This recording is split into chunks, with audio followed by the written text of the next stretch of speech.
नमो अरहन्तारं नमो सिद्धारं नमो आयर्याणं नमो वज्राय नमो सव्वसावूढं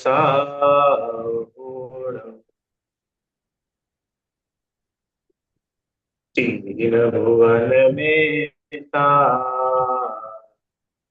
वीतराग विज्ञान शिव स्वरूप शिव का नव प्रियो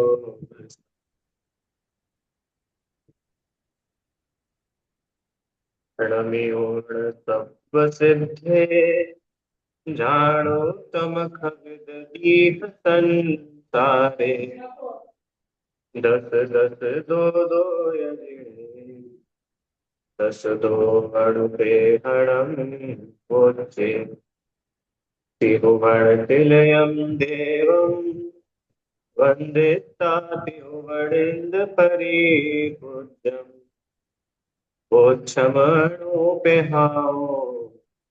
भव्य जड़ानंद जड़नियो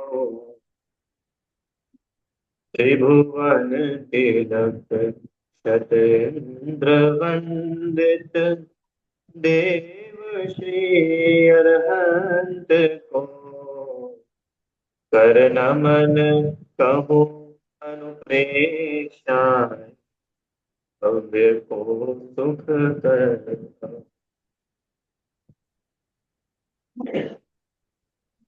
पंडित दौलतराम जी द्वारा रचित श्री छेड़ाला जी का हम लोग स्वाध्याय कर रहे हैं, जिसकी पांचवी ढाल में वैराग्य की जननी भव्य जीवों को आनंद उत्पन्न कराने वाली इन 12 भावनाओं का वर्णन पंडित जी ने किया है। कल हम लोगों ने संवर भावना का स्वरूप देखा था। किसे बोलते हैं संवर? तो यहाँ लिखा, जिन पुण्य पाप नहीं कीना, आत्म अनुभव चित दीना, तिन्ही विधि आवत रोके, संबर लही सुख अवलोके। माने जिन जीवों ने, जिन्होंने पुण्य पाप माने शुभ भाव अशुभ भाव नहीं किए, मात्र अपने आत्मा के अनुभव में ही, अपने शुद्ध उपयोग में ही अपने ज्ञान को लगाया है, ऐसे जीवों ने, उन्होंने कर्मों का आना रोका। कर्मों का आना रुकना, इसी का नाम संवर है। कर्मों का आना आश्रव, कर्मों का आना रुक जाना, वो है संवर। संवर। संवर प्राप्त करके सुख का साक्षात्कार किया। और क्या बात बोली कि संवर को प्राप्त करके, माने उन जीवों ने संवर प्राप्त किया, और संवर प्राप्त होकर के क्या हुआ कि सुखी हो गए। इसका मतलब समझ में आया कि सुखी होने के लिए संवर होना जरूरी है। कोई जीव बोले कि मैं संवर तो नहीं करूं और सुखी हो जाऊं, तो 3 काल में संभव नहीं है। अब संवर नहीं करूं मतलब, देखो संवर करना मतलब ये होता है कि कर्मों का आना रुक जाना, इसका नाम संवर है। तो भैया कैसे रुकेंगे कर्म आना? कि सबसे पहले मिथ्यात्व का अभाव हो। मिथ्यात्व का अभाव हो। प्रश्न, भैया मिथ्यात्व का अभाव कैसे हो? क्योंकि संवर तक जाना है ना अपने को, तो संवर के लिए तो वो मिथ्यात्व, अविरति, प्रमाद, कषाय और योग, इन पांचों का अभाव होता जाएगा। तो इन संबंधी जो जो आश्रव हो रहे थे वो रुकते जाएंगे। एक समय ऐसा भी आएगा कि जब सभी ही कर्मों का आश्रव रुक जाएगा। ठीक है, तो अब वो उसकी शुरुआत कहाँ से होगी? कि शुरुआत होगी मिथ्यात्व के अभाव से। ठीक है, तो भैया मिथ्यात्व का भाव कैसे होगा? सम्यक श्रद्धान से। मिथ्यात्व का भाव कैसे होता है? सम्यक्त्व। हाँ, सम्यक श्रद्धान। सम्यक श्रद्धान मतलब समझते हैं अपन लोग? एक सेकेंड। हाँ हाँ, सम्यक श्रद्धान मतलब क्या? सम्यक श्रद्धान मतलब सच्ची श्रद्धा। सम्यक मतलब सच्चा, और श्रद्धान मतलब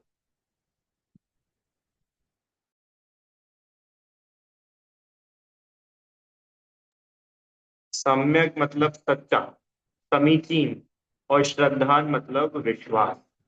अगला प्रश्न, भैया किस चीज के बारे में सम्यक श्रद्धा करनी है? काय के बारे में श्रद्धा सही करनी है? तो किसके बारे में श्रद्धा सही करनी है?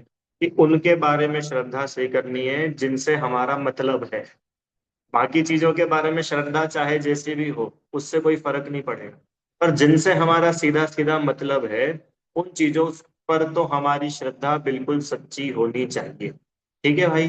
तो कौन कौन सी चीजें हैं जो हमारे मतलब की है? क्या है वो बातें? कि वो है सात तत्व। ठीक है। जीव, अजीव, आश्रव, बंध, संवर, निर्जरा और मोक्ष, इन सात तत्वों की सच्ची श्रद्धा, उसका नाम है सम्यक दर्शन। और सम्यक दर्शन मतलब मिथ्यात्व का अभाव, मतलब कर्मों का संवर होना शुरू हो गया। माने अब सुख का साक्षात्कार होगा। ठीक है। तो आज अपन लोग थोड़ा सा यही देखेंगे कि कैसे संवर करें। ठीक।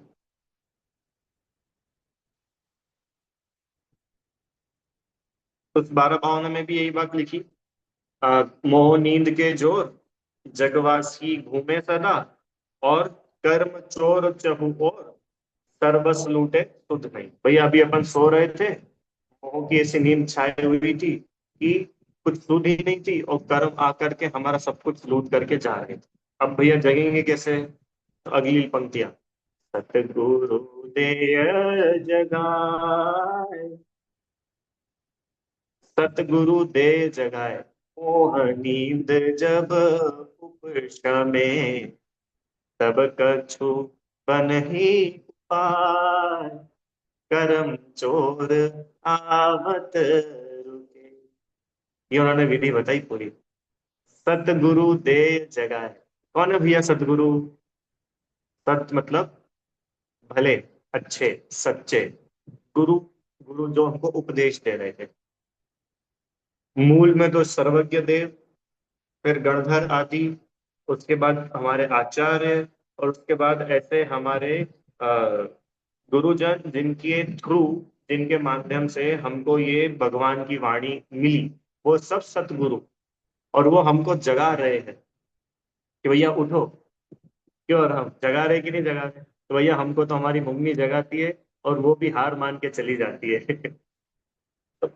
जैसे मम्मी जगाती है और हम नहीं जागते हैं, सोते रहते हैं, ऐसे ही सतगुरु, हमारे मुनिराज, हमारे आचार्य, भगवान हमको जगा रहे, और वो हमको जगाए, हम जगे, तो वो नींद थोड़ी सी कम हो। कौन सी नींद? मोह नींद। वो मोह रूपी नींद जड़ी चढ़ी हुई ना, वो मोह नींद उपशम, माने वो मोह का उपशम हो, मोह थोड़ा शांत हो, तब कछु बने हो पाए। ये मोह हावी रहेगा माथे पर, नींद में ही रहेंगे, बेहोशी में ही रहेंगे, तो ऐसी बेहोशी में कोई उपाय नहीं हो पाएगा। इसलिए आचार्य देव जगा रहे हैं, और अपने को अपनी क्या ड्यूटी है? जागो। अब ना अपन भगवान के ऊपर ब्लेम नहीं कर सकते कि भगवान हमको नहीं जगा रहे।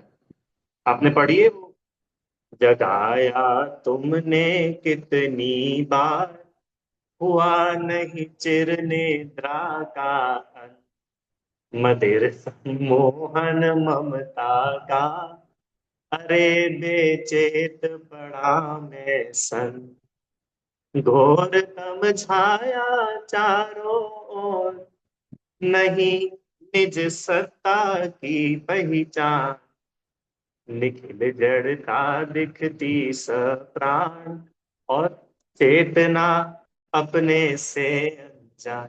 ये नींद है। क्या नींद है? भैया भगवान तो जगा रहे, बार बार जगा रहे, वो हर बार बोल रहे हैं। देखो, चारों अनुयोग में हमको जगाते हैं, पता है। प्रथमान योग अपने को जगा रहे हैं। भैया प्रथमान योग कैसे जगा रहे हैं? प्रथमान योग की कोई बात बताओ आप लोग, बोलो कोई सी भी बात बताओ प्रथमान योग से। पद्म पुराण। ठीक है। पद्म पुराण सब की सुनी पड़ी है, इसलिए सिंपल उदाहरण है। राम, लक्ष्मण, सीता और रावण, इन चारों का कोई इसी भाव में संबंध हुआ हो ऐसा नहीं है। पिछले अनेक भवों से उनका संबंध चला आ रहा, राइट। और इतना तो आप लोगों ने, सब लोगों ने सुना ही है ना, क्या, कि भैया अभी इस जन्म में ये ऐसे थे और फिर आयु पूरी हुई और यही जीव मर करके देव बन गया। वो कमठ ने मुनिराज पर उत्सर्ग किया था, तो मुनिराज तो आयु पूरी करके स्वर्ग में देव हो गए और वो नरक में नारकी हो गया। फिर ये आकर के मुनि बने, ये आकर के अजगर बना, इसने मुनिराज को फिर डस लिया, मुनिराज स्वर्ग में देव हो गए, फिर नरक में चले। ये पांचनाथ भगवान की पिछले 10 भवों की कहानी। अब ये वर्तमान योग अपने को जगा रहा है, पता है क्या जगा रहा है? कि सुनो, तुम ऐसा बोल रहे हो ना कि ये जीव का अंत हो जाता है, जीवन खत्म हो जाता है, जीने के है बस ये 4 दिन, इसमें सब मौज मस्ती कर लो। किसने देखा स्वर्ग, किसने देखा नरक, और हम बिल्कुल नींद में पड़े हुए हैं, कुछ होश हवास ही नहीं है। तो वर्तमान योग जगा रहा है कि भाई सुनो, पिछला जन्म भी था और अगला जन्म भी आने वाला है। तुम इस भूल में मत रहना, क्या, कि बस ये एक ही भाव मिला है, एक ही जन्म मिला है। तो वर्तमान योग जगा रहा है ना अपने को। और ये देखो, वर्तमान योग ये भी बता रहा है कि जीव का कभी भी अंत नहीं होता। ये जीव जो आज मुनि अवस्था में था, वही जीव स्वर्ग में देव हो गया है। इसका मतलब जीव हमेशा रहता है। ये वर्तमान योग से फिर पता चला कि नहीं चला। और अपन लोगों को क्या लगता है, मैं खत्म हो जाऊंगा, मेरा अस्तित्व मिट जाएगा। क्यों, मृत्यु का भय रहता है कि नहीं अपन लोगों को? हेमलता आंटी जी, मृत्यु का भय रहता है ना, भैया कहीं मर ना जाए, कहीं कुछ हो ना जाए। तो ये मृत्यु का भय, ये नींद छाई हुई ना मोह की, इसीलिए लगता है। एक बार थोड़ा मोह की नींद से उठ करके तो देखो, मृत्यु दिखेगी ही नहीं। क्यों नहीं दिखेगी?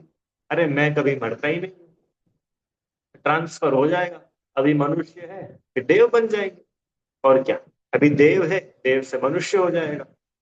जीव की अवस्थाएं बदलती रहती है, पर कोई बोले भैया जीव का ही नाश हो गया, ऐसा नहीं है। तो ये वर्तमान योग से अपनी जो ये अभी तक नींद चल रही थी, ये नींद उड़ गई। क्या उड़ गई? जीव का कभी मरण नहीं होता, जीव का कभी नाश नहीं हो जाता। और मैं मर जाऊंगा, मेरा नाश हो जाएगा, ये मान्यता, इसका नाम है मिथ्यात्व। क्योंकि अपने को तो मिथ्यात्व को सॉल्व करना है ना, मोह नींद के जो, तो वो मोह रूपी नींद, उसको ही तो हटाना है, आराम। तो क्या है मोह? उल्टी मान्यता क्या है? मैं मर जाऊंगा, मेरा नाश हो जाएगा। तो वो बोल रहे कि तुम्हारा नाश कभी हो ही नहीं सकता। ये प्रथमानी हो। ऐसे चारों अनुयोग से इस जीव को अपनी नींद उड़ाने के लिए जिनवाड़ी माता जगाती है। क्या गजब है! ये जगत की मम्मी है ना, जितनी जगत की माता है, वो तो अपने बच्चे को सुलाती है सो जा सो जा सो जा। और ये जो जिनवाड़ी माता है, ये ये सुलाती नहीं है, ये तो जगाती है। ये जगह आई समझ में? तो मिथ्यात्व एक प्रकार का समझा, क्या, शरीर को अपना मानता है, और शरीर नाश हो जाए, शरीर की कोई कुछ हो जाए तो मानता है मेरे साथ ऐसा हो गया। अरे भाई, अपने साथ नहीं हुआ। ये शरीर अलग है, आत्मा अलग है। कि भैया ये तो बस बोलने की बात है, कोई ऐसा अलग अलग थोड़ी ना होता है। कि होता है ना, तो शास्त्र देखो, प्रथमान योग पूरा इससे ही भरा पड़ा है। शरीर नहीं रह गया, आत्मा कहीं और चला जाता है। बोलो, होता है कि नहीं होता है? तो चलो, प्रथमान योग क्यों देखना इतना पुराना, अपने घरों में देख लो ना। क्यों, आप लोगों के दादाजी या दादाजी के दादाजी, दादाजी के दादाजी तो किसी के भी नहीं होंगे, पक्की बात है। दादाजी भले ही किसी के हो, तो वो दादाजी के दादाजी के घर में फोटो जरूर लगी है ना? किसी के, भाई हमारे घर में कोई की मृत्यु हो जाए तो उनकी फोटो लगती, तो उनकी फोटो में उनके नाम के पहले क्या लिखते हैं? क्या लिखते हैं? स्वर्गीय, स्वर्गवासी। तो स्वर्गवासी मतलब क्या? कि अभी तक मध्यलोकवासी थे, अब ये ही स्वर्गवासी हो गए। अभी ये यहाँ रहता था ये जीव, और अब हमारी ऐसी सद भावना है कि ये जीव अब स्वर्गों में रहे। स्वर्ग कोई भी यूं नहीं बोलता है, नरकवासी, त्रियंचुवासी, हर कोई स्वर्गवासी ही बनता है, क्यों? ठीक है। पर इससे समझ में आता ना कि वो उसका अभाव नहीं हुआ, अभी यहाँ था, यहाँ से वहां चला गया। और अपन क्या मानते हैं, मर गए। मरा नहीं, सिर्फ जो संयोग मिला था वो संयोग छूटा। ठीक है, अब बस ये मिथ्यात्व दूर हो जाए तो अभी इस मिथ्यात्व रिलेटेड जो भी आश्रव चल रहा था वो आश्रव रुक जाएगा। और ऐसा एक मिथ्यात्व नहीं है, ऐसे असंख्यातों प्रकार के मिथ्यात्व अपन लोग पाल करके रखते हैं अपने दिमाग में। इन्होंने, हमने सुबह से इतना समय लगा करके भोजन बनाया और इन्होंने तो तारीफ भी नहीं करी और दुखी हो गए। तो वो दुखी हुए, राग द्वेष हुआ, राइट? राग द्वेष का मतलब आश्रव हुआ। मोह राग द्वेष का नाम ही आश्रव है। क्यों हुआ वो? परम, क्योंकि हम ऐसा मान रहे थे, देखो मैंने इतनी मेहनत करी, मैंने बनाया और किसी ने तारीफ, तो द्वेष हुआ। और अपन ऐसा मान ले, कोई तारीफ करके चला जाए तो देखा मेरे हाथों में तो जादू है, अब राग हुआ। तो ये राग और द्वेष हुआ क्यों? क्योंकि हमने ये मान रखा था मैंने बनाया। अब ये मिथ्यात्व है, मैंने बनाया, मैंने किया, मैं करने वाला हूं। अब ये मिथ्यात्व दूर करो तो भैया किसने बनाया? अपनी योग्यता से बनाए। जीव ने क्या किया कि जीव ने सिर्फ भाव किए बस, और कुछ नहीं किया। अब ये मिथ्यात्व दूर हो जाएगा ना, मनोरमा आंटी। अब कोई तारीफ करे तो राग नहीं होगा, कोई बुराई करे द्वेष नहीं होगा। अब वो राग द्वेष से होने वाला आश्रव रुक गया है, इसी का नाम तो संवर है। आई बात समझ में? ये मैंने दो प्रकार के मिथ्यात्व बताए। और चलो बहुत उदाहरण, अपना पूरा दिन इसी में निकलता है। हाँ, पहले भी बताया था ना कि भैया अब आजकल बच्चे हमारे बस में नहीं रहे। बताओ, हमने इनको पाल पोस करके इतना बड़ा किया और अब हमारे हाथ से निकली। बताओ, हमारी सुनते ही नहीं है। हमने इनके लिए दिन रात एक कर दिए, क्यों? हमने बच्चों को पाल पोस करके इतना बड़ा 25 साल का करा। ठीक है, तो आपने किया बच्चों को 25 साल का, और नहीं तो क्या। हम रात रात भर जागते थे कि बच्चा शांति से सो जाए। तो चलो बच्चे के पास चलो, बच्चे तुम 25 साल के हो कि हाँ हो गए। तो कितना टाइम लगा 25 साल के होने में? 25 साल का होने में कितना समय लगा? कि 25 साल लगे। तो 25 साल में तो 25 साल का हो ही गया ना। तुमने क्या किया? अरे नहीं, हमने बड़ा किया। कि चलो हम बताते हैं क्यों। आपने बच्चों को बड़ा किया क्या?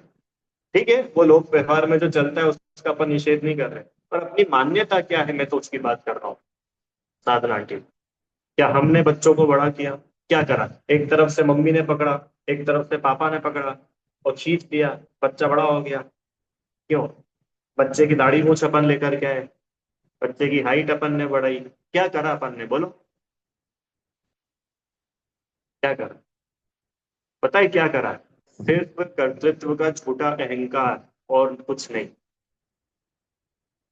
हमने किया, हमने किया, हमने। अब वो मैंने किया, मैंने किए का अहंकार रहता है ना, हेमलता आंटी जी, ये अहंकार एक अपेक्षा लेकर के आता है साथ में। क्या अपेक्षा लेके आता है? देखो हमने इसके लिए इतना किया, अब ये भी मेरे लिए कुछ करे।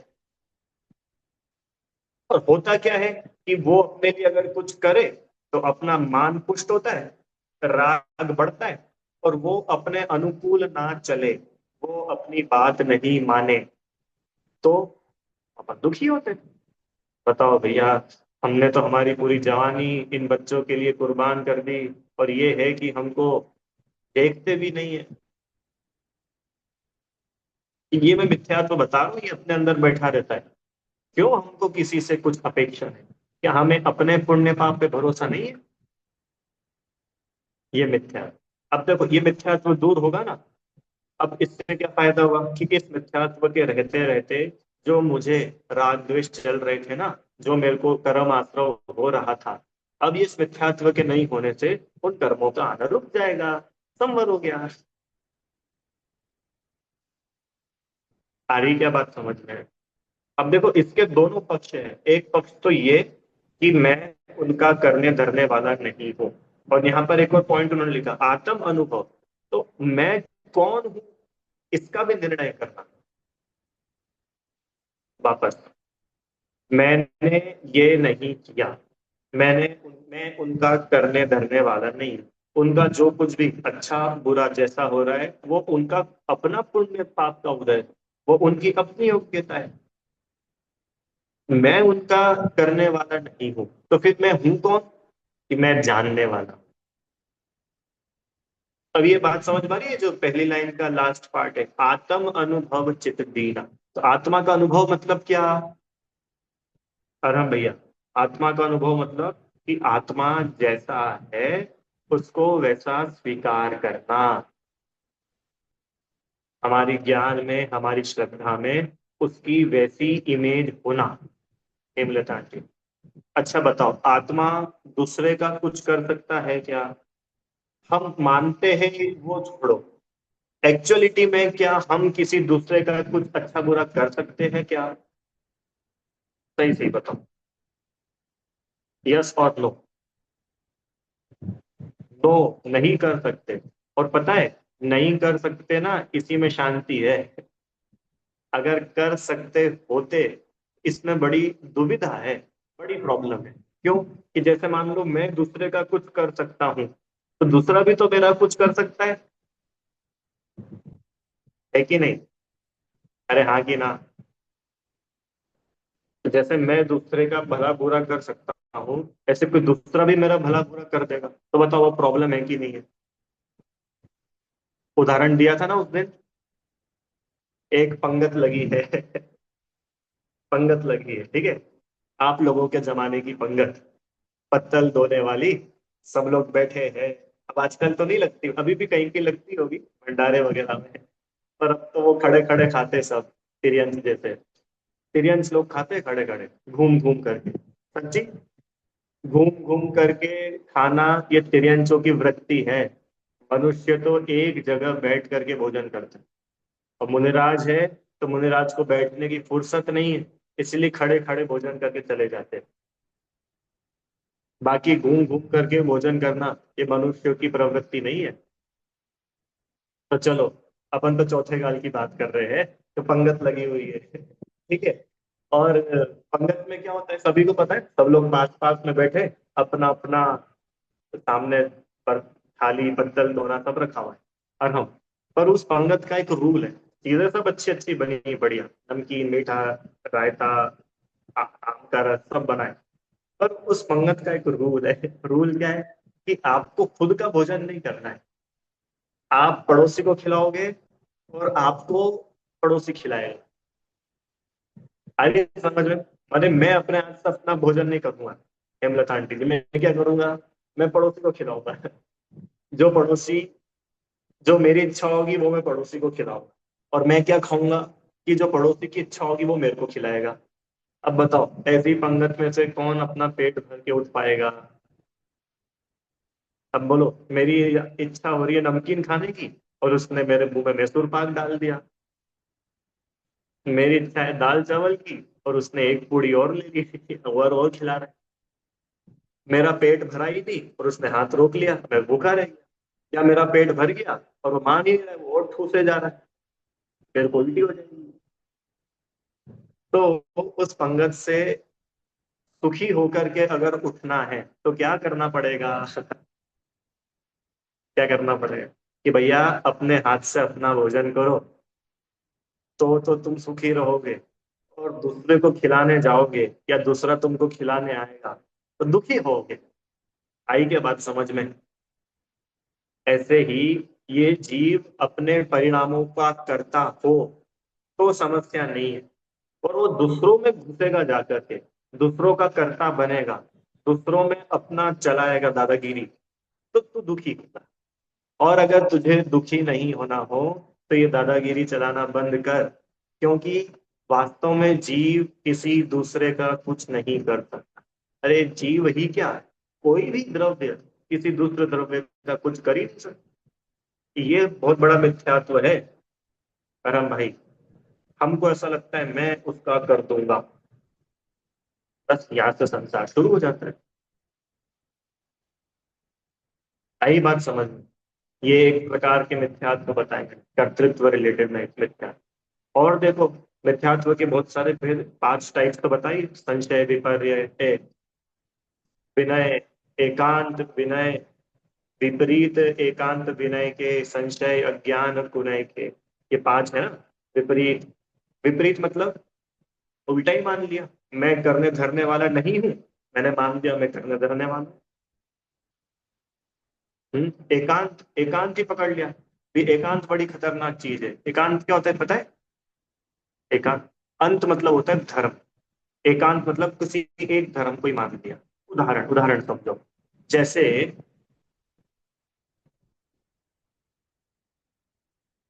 जीव नित्य है कि अनित्य है? नित्य, नित्य समझते हो सभी लोग? भैया जल्दी हाथ खड़ा करो। क्या आप सब लोग नित्य और अनित्य समझते हो क्या? हाँ। नित्य मतलब हमेशा रहे वो नित्य, और जो हमेशा ना रहे, उत्पन्न होकर के नष्ट हो जाए, वो अनित्य। अब मुझे बताओ, जीव नित्य है कि अनित्य? नित्य है। चलो, इसको और थोड़ा सा सरल बना रहे, जीव नित्य ही है या जीव अनित्य ही है? नित्य ही है, नित्य ही है ना जीव। ये इसका नाम है एकांत, नाम का मिथ्यात्व। ये एकांत है। अरे भाई, जीव नित्य भी है, अनित्य भी है, अपनी अपनी विवक्षा है। द्रव्य रूप से नित्य है, और पर्याय बदलती रहती है, पर्याय अनित्य है। अरे पर्याय बदलती है कि नहीं? अच्छा चलो, सिंपल उदाहरण देता हूँ। आप सब लोगों का जब जन्म हुआ था, तो आप ऐसे ही थे क्या जैसे आज दिख रहे हो? कि नहीं भैया, जब तो हम इतने छोटे से थे, और अब हम बड़े हो गए। तो वो वाला जो हमारी पर्याय थी, बचपने वाली, वो पर्याय तो अनित्य थी जब थी, अभी नहीं है। बराबर। पर जो बचपने में हम थे, आज भी वही हम हैं कि कोई बदल के दूसरा आ गया? वही है ना। तो हम नित्य है। आया समझ में? अब ये एकांत मिथ्यात्व, अनेकांत मतलब क्या होता है कि वस्तु में जो अनेक धर्म है, उनको एक्सेप्ट करना। और एकांत क्या होता है कि हमने तो कोई एक ही बात पकड़ ली, बस नित्य ही है, हमेशा नित्य ही है। अब ये मिथ्यात्व है, ये उल्टी बात। ठीक है। विनय, विनय क्या होता है? देव शास्त्र गुरु का स्वरूप ना समझकर, चाहे किसी रागी द्वेषी को देव शास्त्र गुरु समान पूजना, उनकी विनय करना, ये मिथ्यात्व है। और इस मिथ्यात्व से कर्म आते हैं, अपन दुखी होते हैं। हमको अभी यही निर्णय नहीं है, भगवान का स्वरूप क्या है। भगवान वीतरागी होते कि सरागी होते? बोलो भाई। भगवान का पहला ही लक्षण है वीतरागी, वीतरागता जिनमें पाई जाए, परम। और हम भगवान को वीतरागी तो नहीं माने, और क्या माने? रागी द्वेषी। रागी द्वेषी मतलब समझते हो? रागी मतलब जो प्रसन्न हो जाए वो रागी, और जो क्रोधित हो जाए वो दुखी। तो अपन लोग कहीं ना कहीं ऐसा मानते तो नहीं है, कैसा, कि भैया मैं तो खूब इस बार पूजा करूंगा, तो पक्का इस बार तो भगवान प्रसन्न हो ही जाएंगे, इस बार तो अष्टानी का में अपन जोरदार सिद्ध चक्र विधान करेंगे, है ना। सिद्ध शिला तक भी सिद्ध भगवान को पता चल जाए कि कुछ विधान चल रहा है इंदौर में।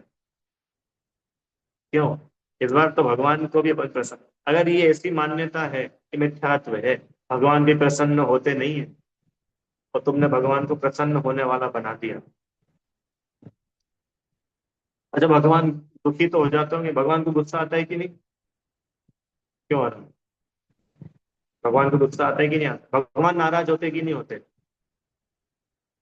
नहीं होते। अरे क्या बात कर, भगवान नाराज नहीं होते? बोलो। नहीं।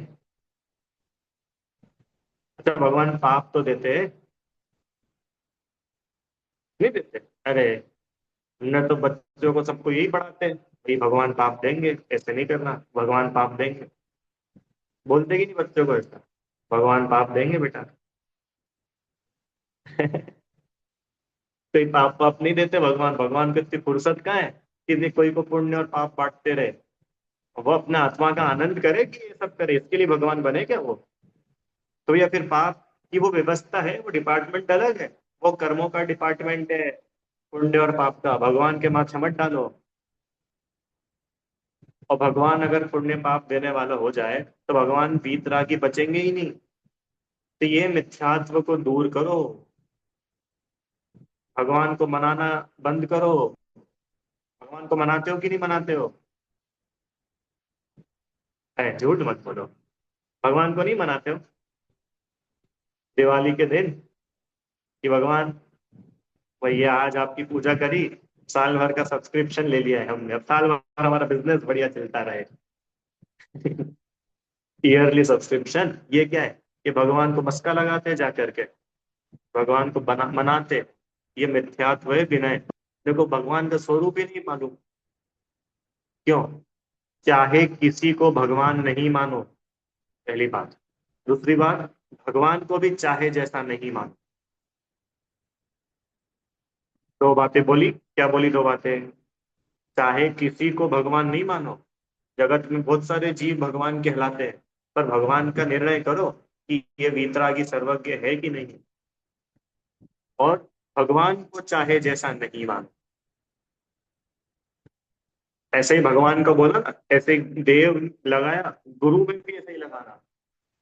चाहे किसी को गुरु नहीं मानने लग जाओ, जिनमें गुरु के लक्षण हो उनको ही गुरु मानना। और गुरु को चाहे जैसा नहीं मानना। आजकल अनेकों लोग ऐसे दिख जाते हैं कि उनको मुनिराज मुनिराज लगते ही नहीं है। उनको तो मुनिराज बिल्कुल अपने घर के मेंबर जैसे लगते हैं। हाँ? अपने हिसाब से मुनिराज को चलाते हैं। तो भैया, गुरु को चाहे जैसा नहीं मानो। ठीक है, समझना कि ये विनय नाम का मिथ्या है। संशय, संशय क्या होता है? वस्तु स्वरूप में मैं जीव हूं कि अजीव हूँ, भैया कोई निर्णय ही नहीं बन पाता। कभी कभी तो ऐसा लगता है 1 घंटा छह डाला की क्लास में कि मैं जीव हूँ, पर फिर वो पता नहीं क्या होता है, हमको ऐसा लगता है हम अजीब है, ये शरीर ही मैं। ये भी मिथ्यात्व। जब तक निर्णय नहीं हुआ तब तक मिथ्यात्व ही है। आ रहा है समझ में? अब ये आश्रव के 5 भेद है, अभी मैं सिर्फ मिथ्यात्व भी बात कर रहा हूँ क्योंकि अपने को काम भी मिथ्यात्व भी करना है। बाकी पे तो होगा बाद में। चलो ठीक है, तो क्या बात हुई? बात ये हुई कि मिथ्यात्व को छोड़ो। कैसे छूटेगा मिथ्यात्व? कि अभी तक जो हमारी श्रद्धा विपरीत थी, अभी तक जो हमारी मान्यताएं उल्टी थी, उन उल्टी मान्यताओं को अब सीधा करना है। अब मैंने कुछ आपको 3 4 एग्जाम्पल दिए कि हम कहाँ कहाँ पे उल्टा मानते हैं। बस उस उल्टी मान्यता को सच्ची मान्यता बनाओ, तो क्या होगा? आत्मा नहीं रहेगा।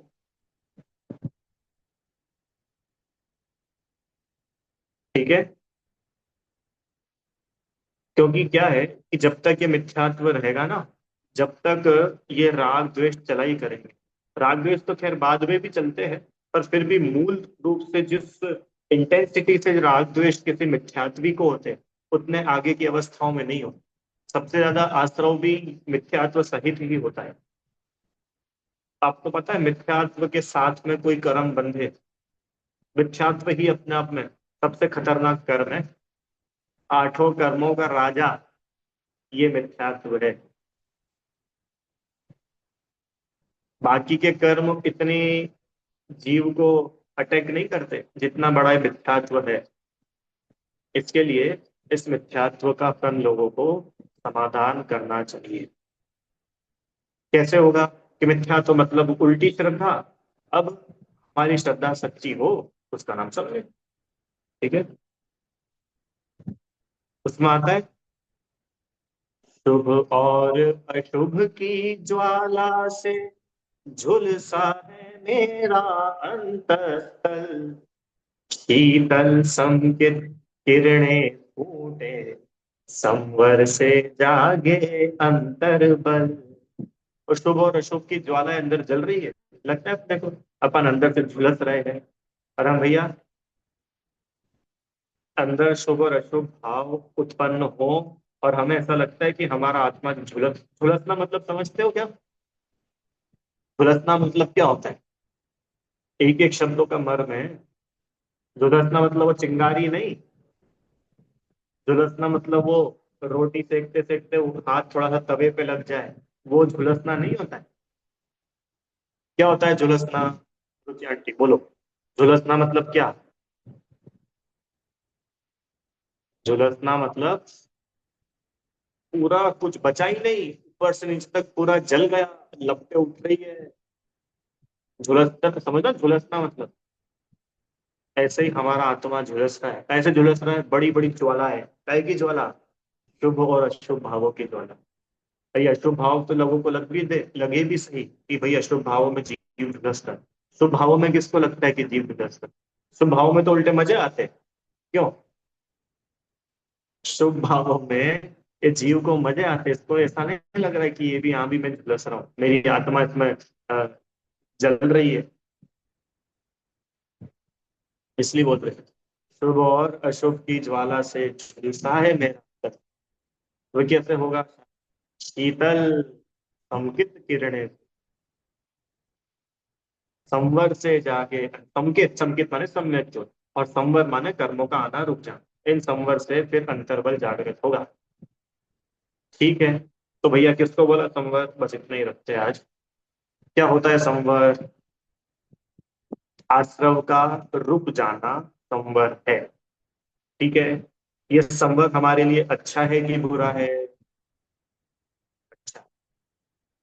कैसे होगा संवर? कि जो मिथ्यात्व, अविरति, प्रमाद, कषाय योग, ये जो पांच आश्रव के द्वार है, इन पर ताला लगाना, तो कर्म आना रुक जाए। ठीक है। अब वो ताला लगेगा कैसे? कि जब मैं अपने आप को पहचानूंगा तब। देखो, तो जब तक खुद को नहीं जानेगा तब तक सच्चा अविरति भी नहीं होगी। जब तक खुद को नहीं जानेगा, जब तक सच्चा प्रमाद भी, पता है प्रमाद किसको बोलते हैं? आलस। ठीक है। और प्रमाद मतलब अपने आप से बेखबर, स्वरूप की असावधानी। अपने आत्म स्वरूप से असावधान, अलर्ट नहीं रहने का नाम है प्रमाद। तो आत्मा को जानेगा जब तो प्रमाद मिटेगा ना। आत्मा को जानेगा तब तो कषाय मिटेगी। इसलिए वहां लिखा है आत्म अनुभव चित देना। तो हम सभी अपने आत्म स्वरूप को पहचाने तो हमको ये संवर प्रारंभ होगा। और संवर से ही मोक्ष मार्ग की शुरुआत है। संवर माने सम्यक दर्शन, संवर माने सच्चे सुख की शुरुआत। ठीक है। तो ये संवर भावना में अपन लोगों ने देखा कि किस प्रकार से पुण्य पाप का रोक कर मतलब पुण्य पाप को हेय जानकर, पुण्य और पाप दोनों ही मेरे लिए सुखरूप नहीं है, ऐसा जानकर, ऐसी श्रद्धा कर कर, मेरा आत्मा ही मेरे लिए सुखरूप है, ऐसी श्रद्धा पूर्वक पुण्य और पाप से विमुख होकर निज आत्मा की ही श्रद्धा, निज आत्मा की ही लीनता हो, तब जाकर के ये कर्मों का आना रुके और ये जीव सुखी हो। ठीक। ठीक है, इतना ही रखते हैं आज। आपको कुछ पूछना हो तो पूछ।